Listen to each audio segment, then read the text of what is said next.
പെരുന്നാൾ കാലത്ത് കുടുംബത്തോടൊപ്പം മിതമായ നിരക്കിൽ ഒരു അടിപൊളി പർച്ചേസിംഗ്. ഈ പെരുന്നാൾ നമുക്ക് ഒരുമിച്ച് ആഘോഷിക്കാം. Laiba wedding centre, Pookkottumpadam, Wandoor, Karuvarakundu. സംസ്ഥാനത്തിന്റെ പേര് കേരളമായാലും കരുവാരക്കുണ്ടിലെ കേരള പഴയ കേരള തന്നെ. സംസ്ഥാനത്തിന്റെ പേര് ഇനി മുതൽ കേരളമാണ്. തിങ്കളാഴ്ച നിയമസഭയിലാണ് കേരളത്തിന്റെ പേര് ഭരണഘടനയിൽ കേരള എന്നുള്ളത് അനുസ്വാരം ചേർത്ത് കേരളം എന്നാക്കി മുഖ്യമന്ത്രി പ്രമേയം അവതരിപ്പിച്ചത്. ഇതോടെ കേരള എന്ന പേര് മലപ്പുറം ജില്ലയിലെ കരുവാരക്കുണ്ട് ഗ്രാമപഞ്ചായത്തിന് സ്വന്തം. മലയോര ഹൈവേയിൽ കാളികാവിനും കരുവാരക്കുണ്ടിനും ഇടയിലാണ് കേരള ഗ്രാമം. ഈ പ്രദേശത്തിലൂടെ ആദ്യമായി കടന്നുപോകുന്നവർക്ക് സംസ്ഥാന നാമം രേഖപ്പെടുത്തിയ ഗ്രാമത്തിന്റെ പേര് കാണുമ്പോൾ കൗതുകമാണ്. കേരളയ്ക്ക് സ്ഥലനാമം നൽകിയത് ബ്രിട്ടീഷുകാർ തന്നെയാണ്. ബ്രിട്ടീഷ് ഭരണകാലത്താണ് കിഴക്കൻ മേഖലയിൽ ആദ്യമായി റബ്ബർ കൃഷി തുടങ്ങിയത്. ഇത് 1897 കരുവാരക്കുണ്ട് ഭാഗത്ത് തുടങ്ങിയ തോട്ടത്തിന് കേരളത്തിലെ എസ്റ്റേറ്റ് എന്ന നിലയിൽ കേരള എസ്റ്റേറ്റ് എന്ന ബ്രിട്ടീഷുകാർ പേരിട്ടു. കേരള എന്ന് പറഞ്ഞ പേരുണ്ടായിരുന്നു. നമ്മൾക്ക് ചെറുപ്പം മുതലേ ഇവിടെ ജനിച്ചു വളർന്ന ആളാണ്. അന്ന് മുതലേ ഇവിടെ കേരള എസ്റ്റേറ്റ് എന്നില്ലായിരുന്നു അറിയപ്പെടുന്നു. പിന്നെ ഇവിടെ ഒരു ആർത്തല ടീ എസ്റ്റേറ്റ് ഉണ്ട്. അത് ഇവിടുന്ന് അങ്ങനെ പോയത്. അതിന്റെ ഒരു ബോർഡൊക്കെ ഇവിടെ തന്നെ ഉണ്ടായിരുന്നു.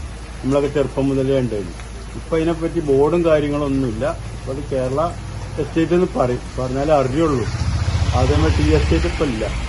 എസ്റ്റേറ്റിനോട് അനുബന്ധമായി രൂപപ്പെട്ട ചെറിയ കവല പിന്നീട് കേരള എന്ന പേരിൽ അറിയപ്പെട്ടു. Kerala estate post office, Kerala estate village office എന്നിവയും പിന്നീട് നിലവിൽ വന്നു. മലയോര ഹൈവേ നിർമ്മാണം പൂർത്തിയായതോടെ കേരള എന്ന ബോർഡ് അധികൃതർ സ്ഥാപിക്കുകയും ചെയ്തു. സംസ്ഥാനത്ത് ബ്രിട്ടീഷുകാർ ആദ്യമായി പ്ലാന്റേഷൻ ചെയ്ത റബ്ബർ എസ്റ്റേറ്റ് ആണ് കേരള എസ്റ്റേറ്റ്. അപ്പോൾ അവിടെ തൊഴിലാളികളായിട്ട് കുറേ പേർ തൊഴിലെടുക്കാൻ വേണ്ടി കുറേ തൊഴിലാളികൾ കേരളയിൽ വന്ന് താമസമാക്കുകയും അവർക്കൊരു കവല രൂപപ്പെടുകയും ആ കവലയ്ക്ക് കേരള എന്ന പേര് സ്ഥാപിക്കുകയും ചെയ്തു. അപ്പോൾ ഇപ്പോൾ സംസ്ഥാനത്തിന്റെ പേര് കേരളം എന്നതിൽ മാറ്റണം എന്ന ഇതിലൊക്കെ സംസാരങ്ങളും കാര്യങ്ങളൊക്കെ ഉണ്ടായിട്ടുണ്ട്. പക്ഷെ എന്തു വന്നാലും ഈ നാട് കേരള എന്ന പേരിൽ തന്നെ നിലനിർത്താൻ ശ്രമിക്കുകയും ഞങ്ങൾ ചെയ്യും. KTDCയുടെ നിയന്ത്രണത്തിലുള്ള കേരളാംകുണ്ട് എന്ന കേരളത്തിന്റെ സ്വന്തം പേരിലുള്ള വെള്ളച്ചാട്ടവും കേരളയുമായി ബന്ധപ്പെട്ടുണ്ടായതാണ്. News bureau, Kalikavu.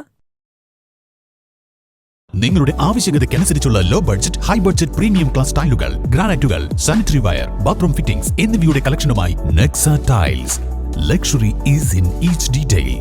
Ambalappadi, Nilambur road, Wandoor.